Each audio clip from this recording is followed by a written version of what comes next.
Hello friends. In the third part of basic concepts of chemistry, we are going to discuss the law of chemical combinations. So, what are laws of chemical combinations? The combination of elements to form compounds is governed by mainly 5 basic laws, which we call it as laws of chemical combinations. First is law of conservation of mass, law of definite proportions, law of multiple proportions, Gay-Lussac's law of gaseous volumes, and Avogadro's law. These are the 5 laws by which we generally combine the elements in some or the other form. So all these will be governed by these 5 laws. Let us discuss by one. First is the law of conservation of mass. It was put forth by Lavoisier in 1789. According to this law, all physical and chemical changes, there is no net change in the mass during the process. That is, matter can neither be created nor destroyed. Let us take some examples. If we have A plus B giving rise to C, the reactants are A and B. So we are saying that masses of reactants is equal to masses of the products. Masses of reactants, suppose we are taking the mass of A as 2 gram and mass of B as 2 gram. Then the mass of products will be always 4 grams. Take an example, real examples.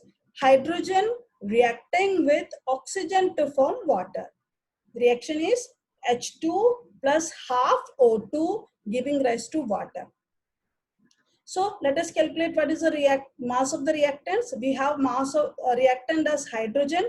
Its mass is 2 and that of oxygen we have half O2 means there is only one oxygen. So its mass is 16. So the mass of reactants will be equal to 2 plus 16. That is 18. If we calculate the mass of products, then again 2 plus 16, that is equal to 18. That is, we can say that the mass of reactants is equal to mass of the products.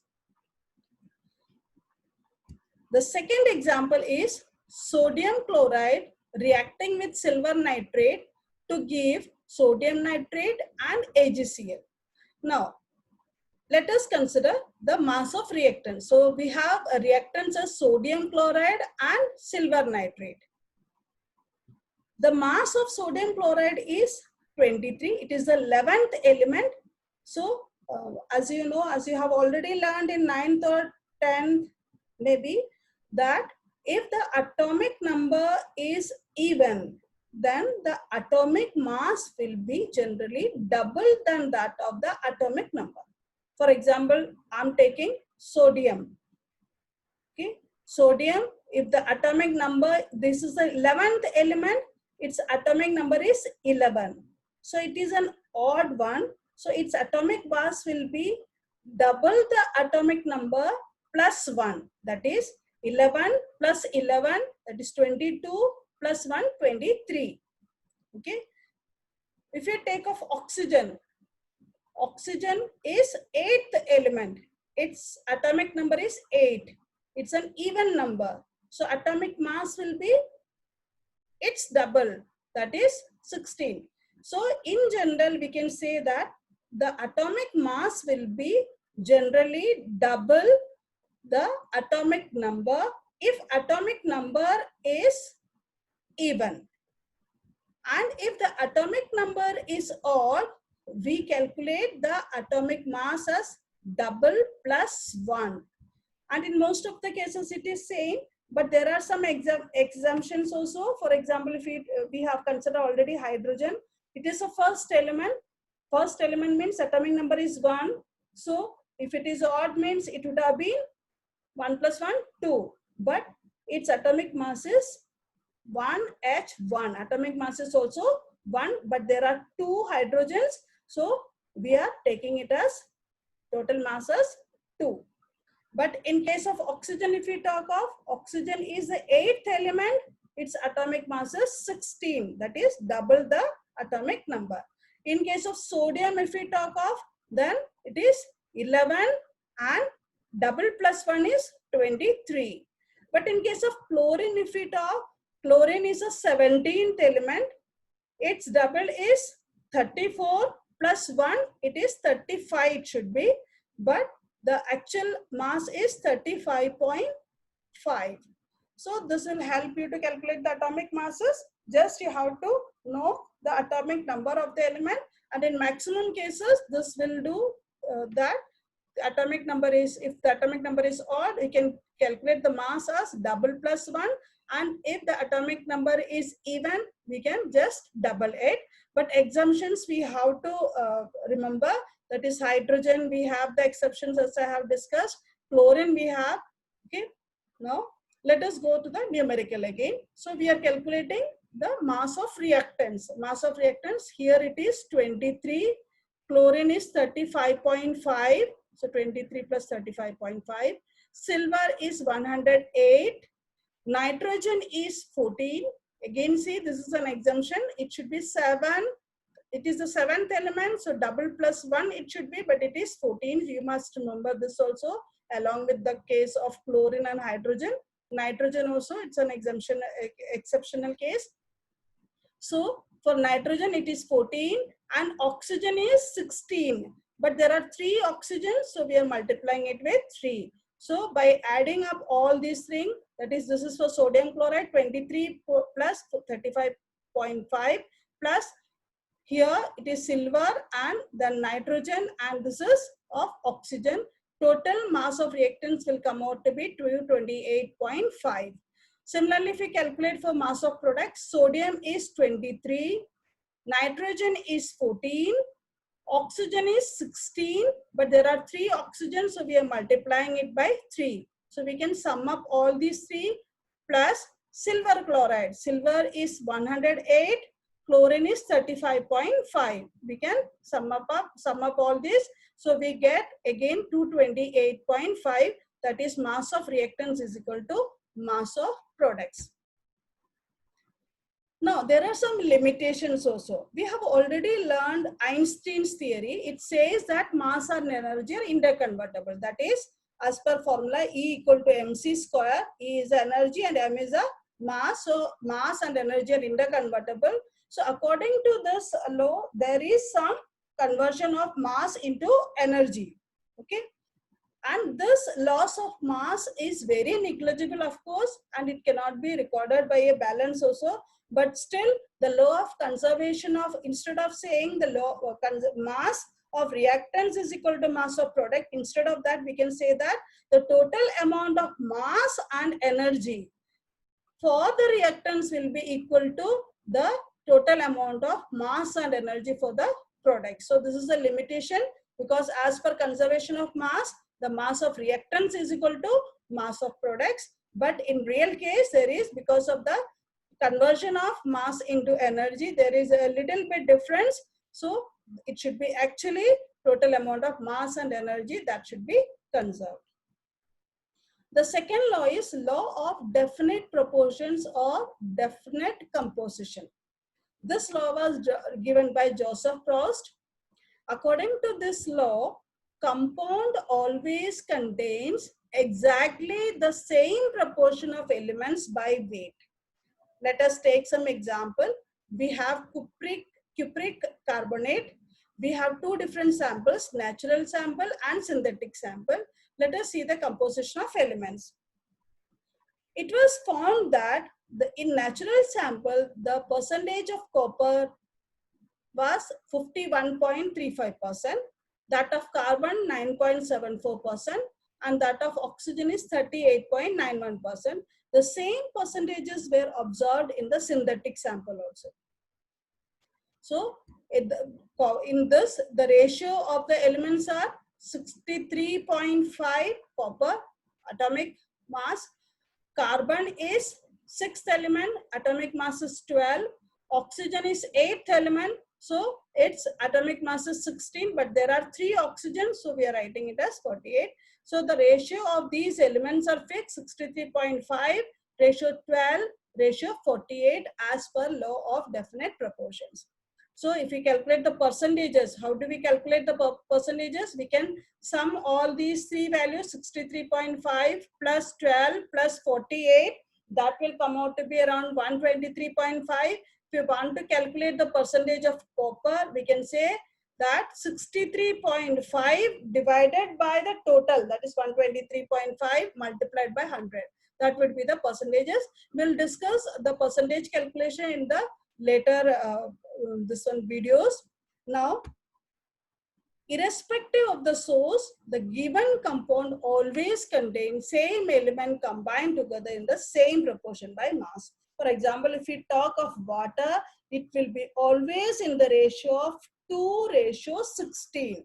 This ratio will not be changed, okay?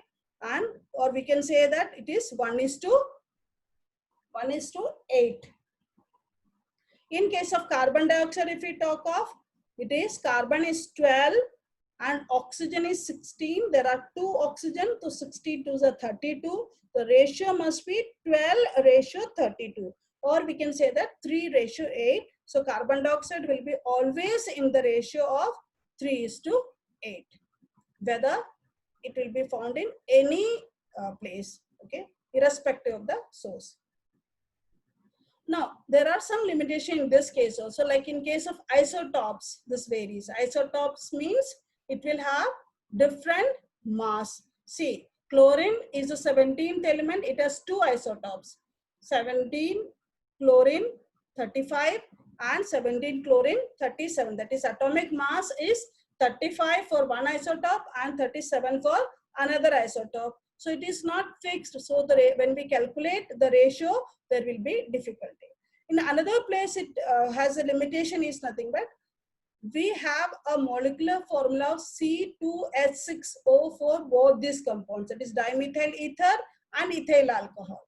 Dimethyl ether is a different compound. Ethyl alcohol is a different compound. Both have different properties, different reactivities and all. Okay. And this is an alcohol and this is ether. So, but the molecular formula is same for both these. So if we talk of the definite law of definite proportion, in such cases also we have problem in the calculations. Let us take one example.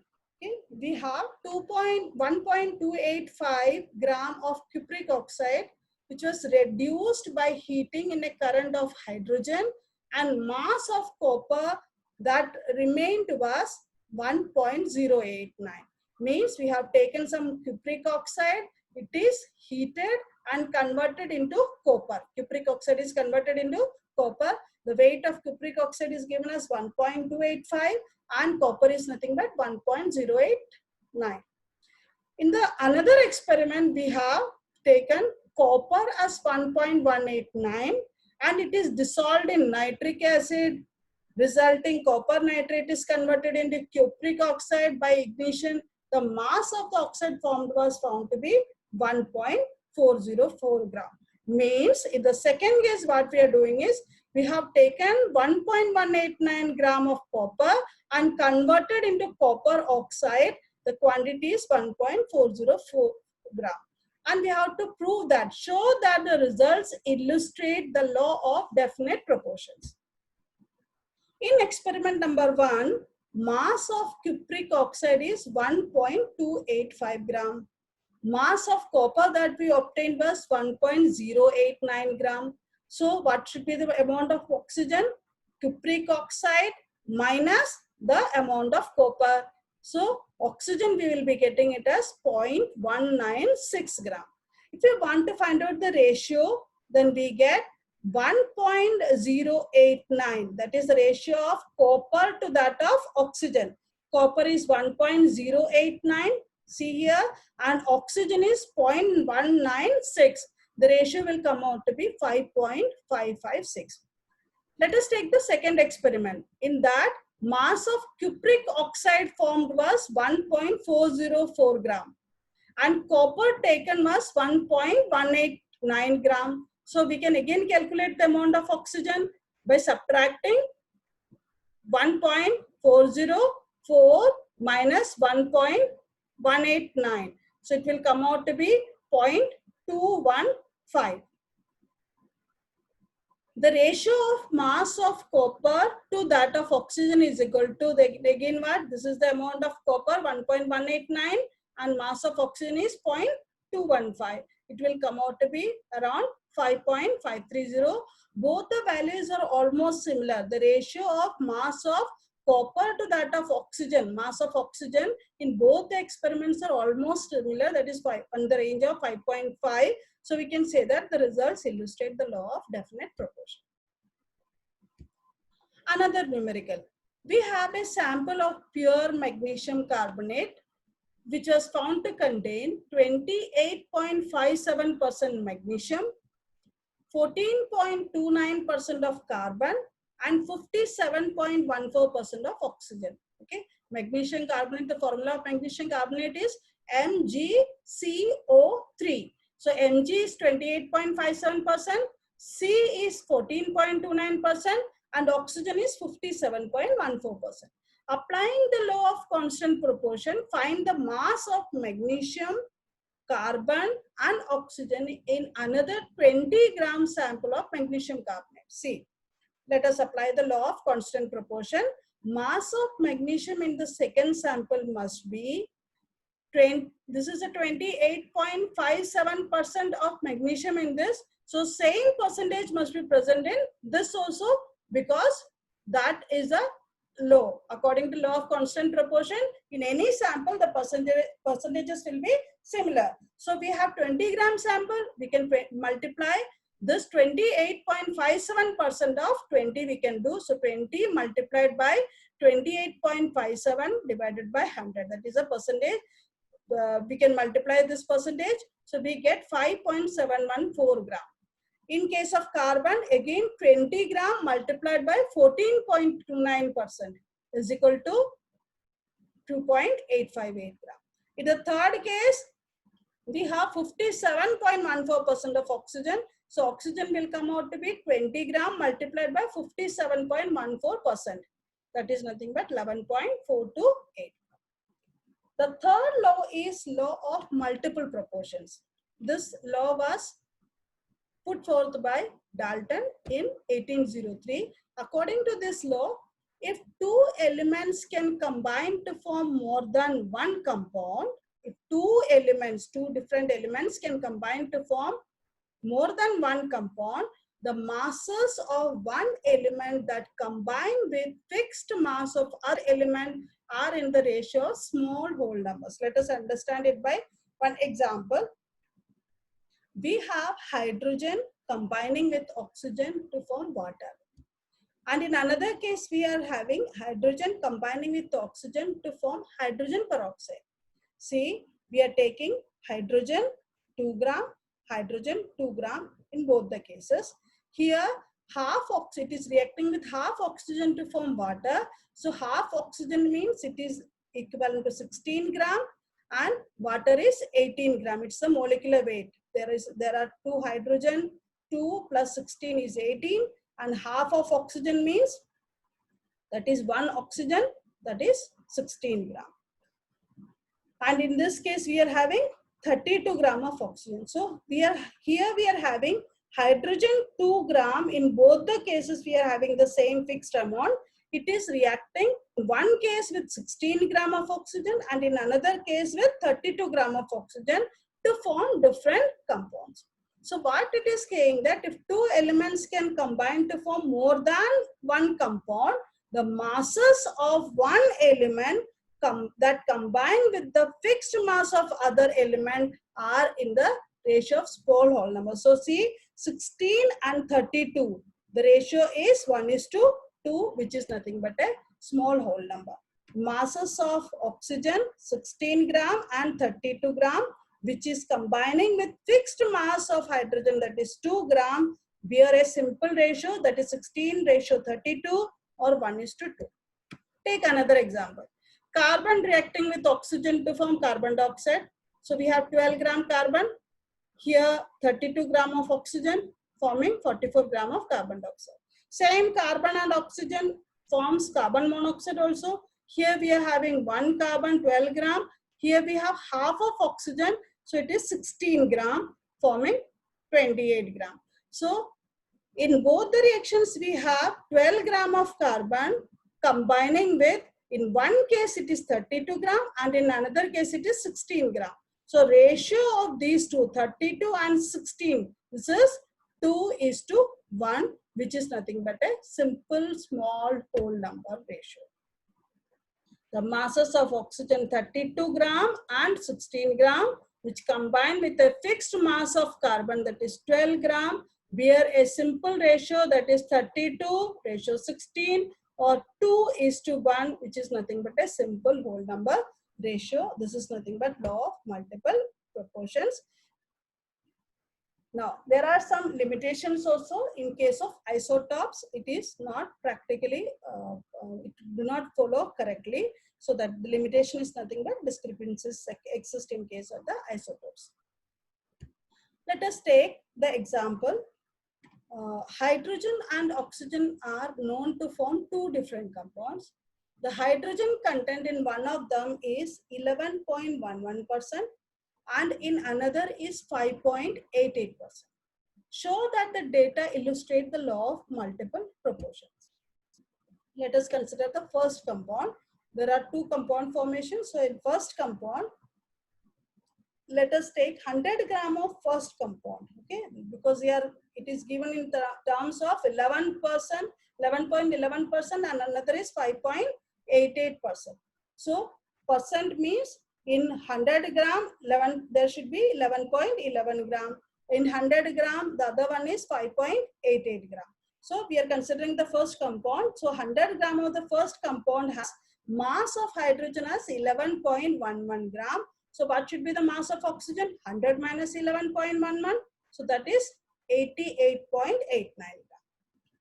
Now, we can say that 11.11 gram hydrogen combines with 88.89 gram of oxygen. See, here it was hydrogen 11.11 gram and we have calculated oxygen as 88.89 gram. So 11.11 gram of hydrogen reacts with 88.89 gram. Then 1 gram of hydrogen combines with how much? 88.89 multiplied by 1 divided by 11.11. So we use this calculation. 11.11 gram combines with 88.89 means 1 gram combines with 1 multiplied by 88.89 divided by 11.11 gram. It will come out to be 8.0. In the second compound, it has given that there is 5.88%. So in the second compound, again we are taking, because it is percentage, we are saying that in 100 gram of the compound, the mass of hydrogen is 5.88 gram. So what should be mass of oxygen? 100 minus 5.88. So we know that 5.88 gram is hydrogen and 94.12 is the mass of the oxygen. So if 5.88 gram of hydrogen combines with 94.12 gram of oxygen, then 1 gram of hydrogen combines with 1 multiplied by 94.12 divided by 5.88. That will come out to be 16.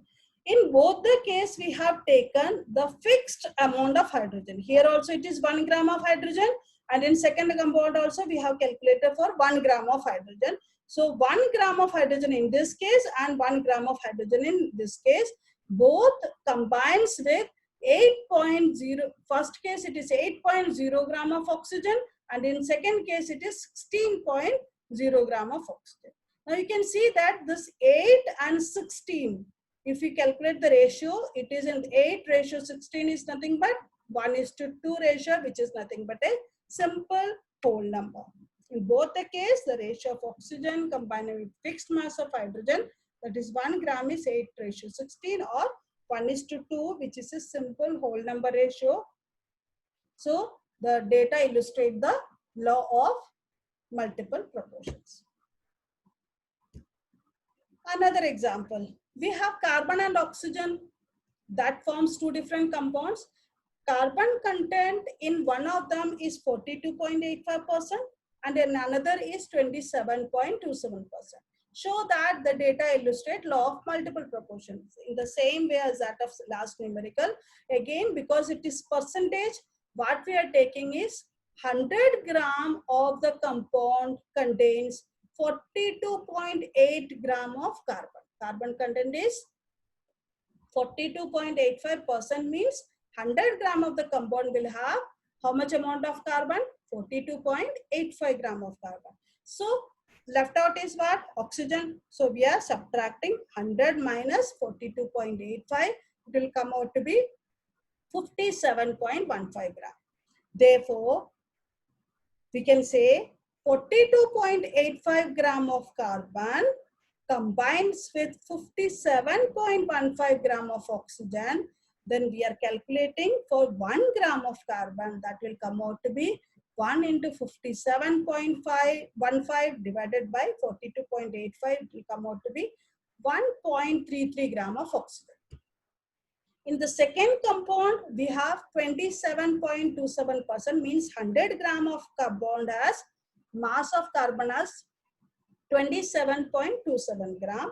Mass of oxygen as 100 minus 27.27, that is 72.73.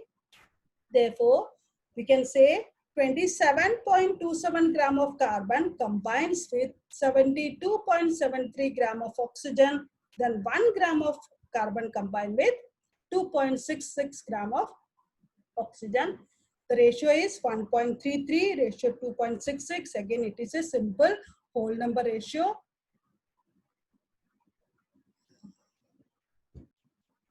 So the data illustrates law of multiple proportions. The fourth law is Gay-Lussac's law of gaseous volume. This is again put forth by Gay-Lussac, as the name mentioned, in 1808. According to this law, when gases combine or are produced in chemical reaction, they do so in a simple ratio by volume, provided all gases are at same temperature and pressure. Let us consider the example of hydrogen combining with oxygen to form water. In this case, we can say that 1 ml of hydrogen reacts with half ml of oxygen to form 1 ml of water. Or else we can say, in case of H2 plus Cl2 giving rise to 2HCl, 1 ml of hydrogen reacts with 1 ml of chlorine to form 2 ml of hydrochloric acid. Or it may be any volume. We can say that 1 volume of hydrogen reacts with 1 volume of chlorine to form 2 volumes of hydrochloric acid. Here, 1 volume of nitrogen reacts with 3 volumes of hydrogen to form 2 volumes of ammonia. So, according to this law, when gases combine, they do so in a very simple ratio by volume. All gas, provided it should be all in same temperature and pressure. It is nothing but law of definite proportion by volume. Let us consider the numerical. Calculate the volume of oxygen required for complete combustion of 25 meter cube of methane. So we have to calculate the volume of oxygen for combustion of methane. Methane is nothing but CH4. C. Combustion means treating it with oxygen. So CH4 is treated with oxygen. The product will be carbon forms carbon dioxide and H4 hydrogen forms water. Here there is 1 carbon, it forms 1 carbon dioxide.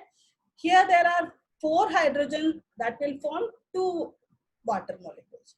So if we calculate the volumes, there is 1 volume of methane. So total here how many oxygens are there? So we can say that 1 CH4 combines with how many oxygen to form carbon dioxide and water?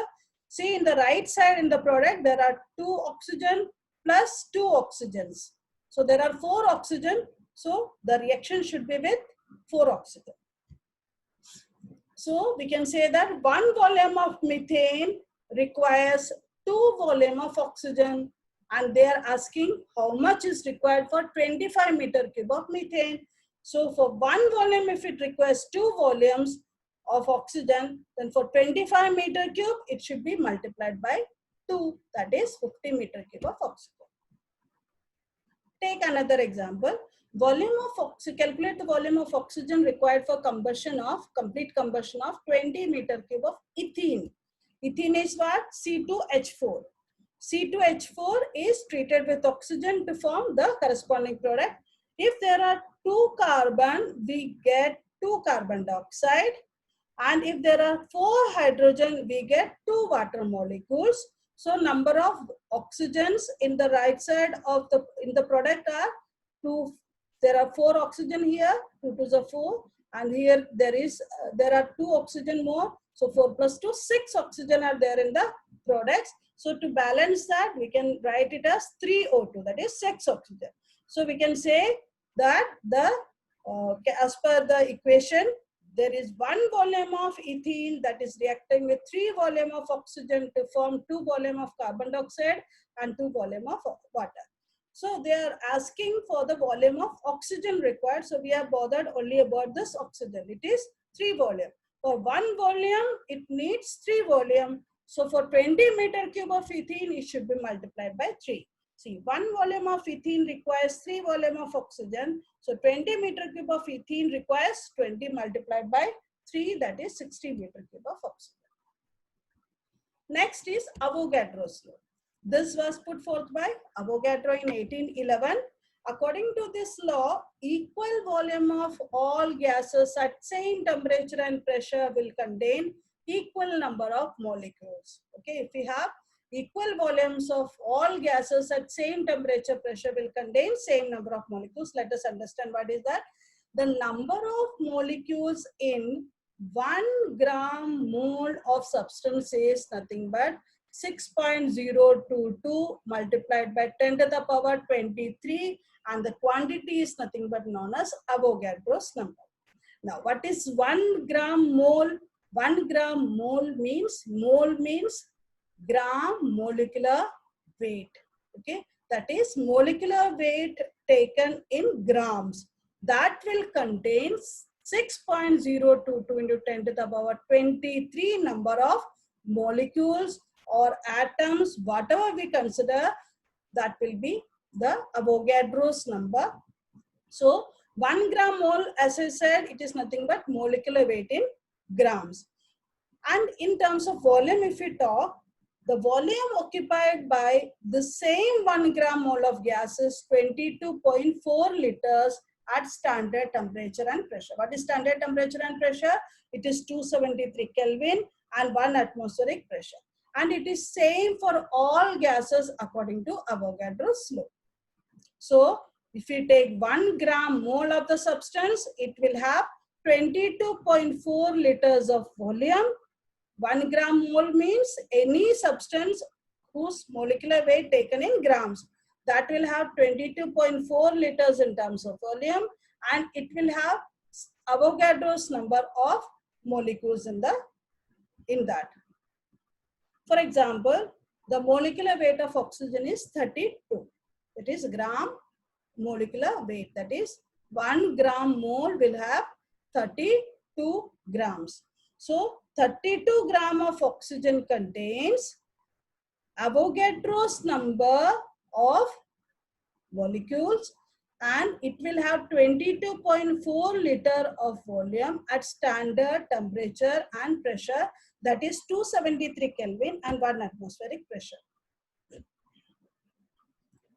Now, this follows the ideal gas law also. Ideal gas law is PV is equal to nRT. P is nothing but pressure, V is a volume, N is a number of moles of gas that is present, R is a gas constant, which will have an SI unit of 8.31441 joule per Kelvin per mole, and T is nothing but the temperature in the Kelvin.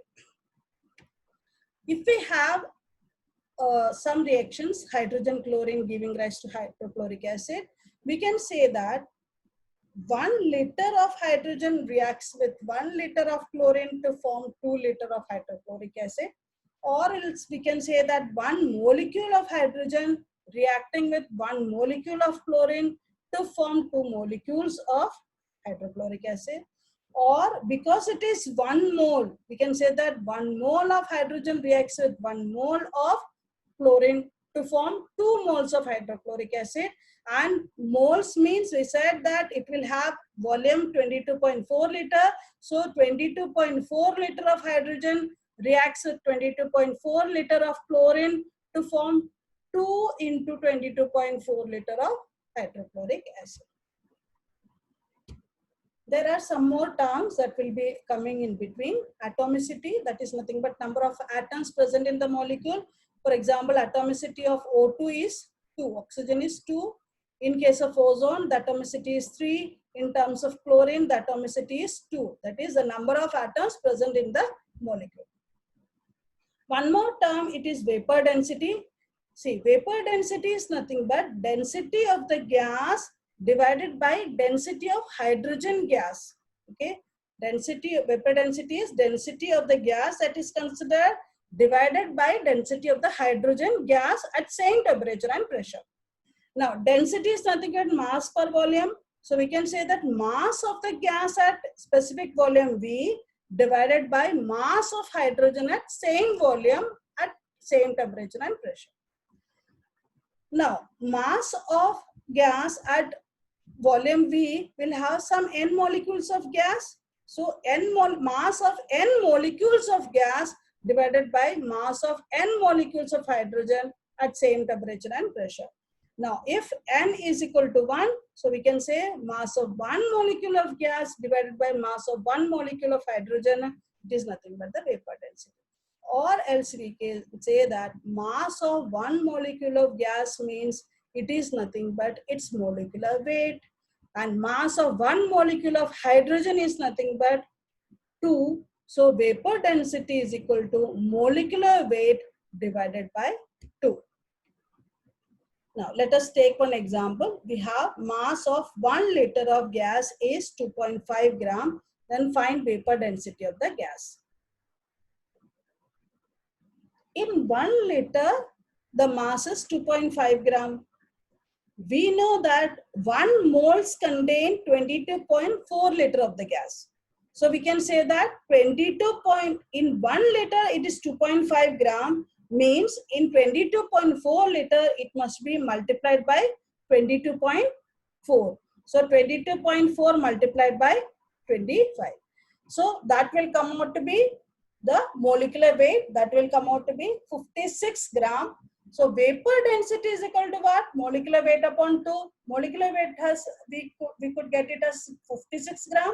So 56 divided by 2 equal to 28 will be the vapor density. So if we are given with mass of any gas, then we can find out the vapor density of the gas also. The next is Dalton's atomic theory. According to Dalton, it was proposed in 1808 by Dalton. And the first point is matter consists of indivisible atoms. According to him, atoms are not further divisible. The second point is all atoms of a given element will have identical properties, including identical mass. Atoms of different element will differ in the mass, but atoms of same element will have identical properties, including its mass. The third point that he has given is compounds are formed when atoms of different elements combine in fixed ratio. The chemical reactions include reorganization of atoms. These are neither created nor it is destroyed in the chemical reactions. Now, from these 4 statements, these are the 4 statements given by Dalton. Dalton's atomic theory it is. Now, there are some limitations. These statements could explain the laws of chemical combination, as we have already understood all the chemical combination, laws of all chemical combinations. It could explain almost all the laws of chemical combination, but it could not explain the laws of gaseous volumes. Okay, it could not explain the loss of gaseous volume. The second problem is Dalton's assumption of indivisible atom. He said that it is indivisible, but we know that atom contain protons, electrons, and neutrons. That is also again another problem. He said that all atoms of the given element will have identical properties, including identical mass. But we know that there are isotopes also present. It will have different atomic masses. So same element have different atomic masses in the case of isotopes. So this statement is also a limitation of Dalton's atomic theory. That's all for today. Thank you, everyone.